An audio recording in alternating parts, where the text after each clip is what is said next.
So again, what difference does it make? How it will change your life, first of all, when you understand it, is dramatic, to say the least. Will it change you from having to go to your job every day and the things that you typically do every day? No. But when this knowledge becomes more mainstream and these agencies are starting to be held accountable, and you understand that they're all participating in this, not just the United States government, not just NASA, but China, Russia, India, all of them have space programs. They all have the same symbolism. They're all doing the exact same thing to their citizenry. And the first thing you have to understand about this is that the deception goes all the way to the top. And when I say all the way to the top, you have to kind of get rid of the notion that the people at the very highest levels are working together. We're not against each other. There was never any such thing really as the Cold War, but the people that are in power, that have all the money, the Rockefellers, the Rothschilds, the Morgans, the on and on and on, you have to understand conspiracies a little bit to understand the magnitude of this deception. So why would they do this? Why are they trying to hide the fact that we are on an infinite plane? The answer to that, in my personal opinion, if you isolate people into the idea that they're on a blue marble that's in the middle of a universe that is really insignificant and there's thousands or millions and billions of other worlds, that makes most people think that we are insignificant and that we did actually come about as some sort of an accident. Now, when people believe that, their minds are much more malleable. And it's all about control. Remember, it's not about money. Money is irrelevant. They print the money. Money is just something that you and I agree has value, but it really is just pieces of paper, right? So it's not about that. And it's not just about power either. It's about total control, mental, physical, spiritual, every way, shape, and form possible. And to wrap your head around this type of deception, whether you're religious or not, if you're religious, then you understand that this is Satan's plan all along. If you're not religious, then you need to understand that people are power hungry and they will do anything to gain and maintain this type of control.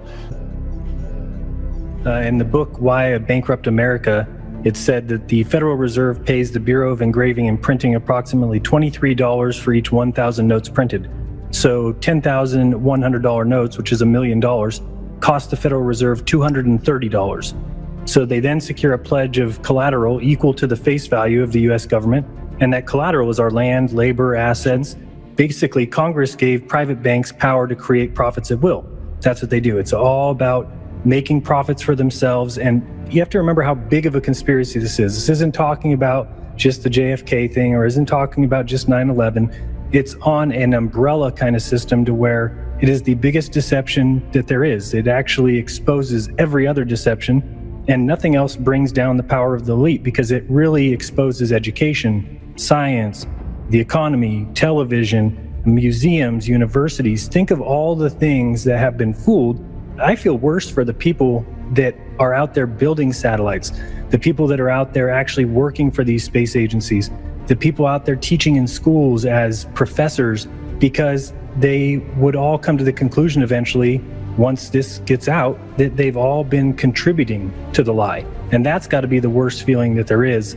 These guys ever even considering that the Earth might not be what they were taught, because they understand if it's not, then their entire lives have been about promoting the lie. And it really destroys everything. And I'm a perfect example, John, of what you were talking about.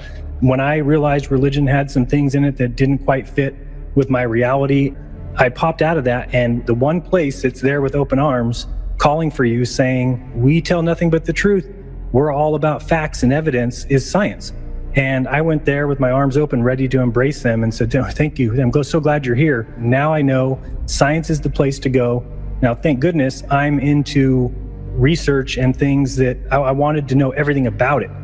I'm just going to be scientific and promote science and just say the word science when anybody talks to me. It would have been really easy. I could have paraded myself around and been really Mr. Smart Guy and been able to debate Christians, and would have been really easy for me. But instead, I decided to look into it. I wanted to know, why is evolution real? Where is the evidence? Why are these things facts? How do they know the age of the Earth? And the more and more I looked into it, and the more I asked these so-called science backers, the more I realized it was another religion. And that's ultimately, and I'll admit it, an atheist for probably 6 months. And thank goodness I looked into that science. But I notice out there all these other guys who are just making these debunk videos or calling us crazy. The difference between me and them is that they don't want to research it, or they don't know how to research past the deception layer. I mean, you have to understand, this is the biggest deception ever. It can never be let out. So if you're looking for, well, why does Jaron say this? And you go look up Google or something like that, and you just search it one time and don't try and look at any other sources besides the mainstream sources, then you shouldn't be surprised that you're going to get the exact answer you're looking for. That's only going to confirm what the elitists or what these people who are fooling us from the top down, what they want you to find. And then they go and make videos claiming these are evidence that we're wrong. And they say, well, these guys didn't even research it. If they would have looked it up one time, they would have found it. That's crazy talk. If you think we don't know the mainstream reasoning behind it, that we don't need to bring that up to people, because anybody like you can go look it up and find that exact answer. That's not doing research. And this is a deception on the highest level that you need to go and dig deeper and look at different bits and pieces and put it together and come up with your own explanation. Because if you're just going to take what mainstream tells you and believe it, then go watch Fox News and enjoy what the mainstream wants you to enjoy. That's the way that they operate. So I just think when it comes down to people asking, how does it affect my life? No, I guess it depends on you. If you don't care that you've been lied to about everything, from school, from kindergarten on, everything that you were taught in school was meant to get your mind into a certain frame of reference, to make you think about the world a certain way.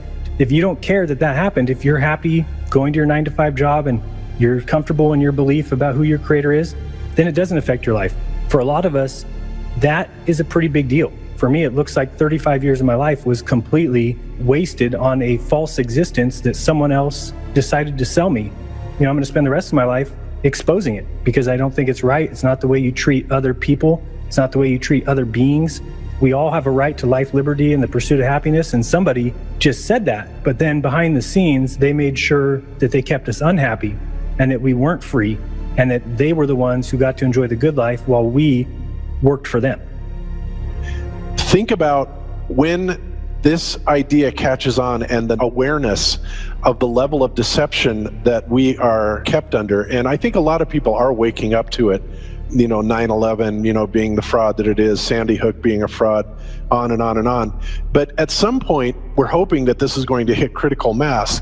And when it does, then all of a sudden, these institutions that are taking billions and trillions of dollars from us to simply enslave us, to keep us going to work every day and never having enough money or time, and other countries that are starving, have no medical, all this aside, when this all goes away, then we're talking about an entirely different world. Then we're talking about the kind of world that would be, I dare say, more utopian if people understood that we are special, that there is a creator, and that really, when people come to this realization, we will start becoming more aware of the value of other humans and human life. And we don't look at people as, well, just because they're different from us, then they're wrong and they're funny and they're weird. We see each other as brothers, and we see each other as related in family, and we start respecting each other on a level that is due to everyone. And when that happens and we get rid of the governments that are enslaving us and the people above the governments that are controlling them, then all of a sudden we start looking at a society where we can start improving upon ourselves. We can start making our own technologies that will benefit humanity instead of the elite usurping all these technologies and using it for themselves against us. But at that point, everything changes. Absolutely everything changes, because we no longer are living in a slave world. We're living in a truly free world where everybody is sovereign and everybody has much more respect for other selves, other people. So it is a big thing. It really is. You can't just brush it off as saying, what difference does it make? It's not going to change anything. Au contraire, not only will it change things, it'll bring us to an entirely new paradigm, an entirely new way of life. Yep, absolutely.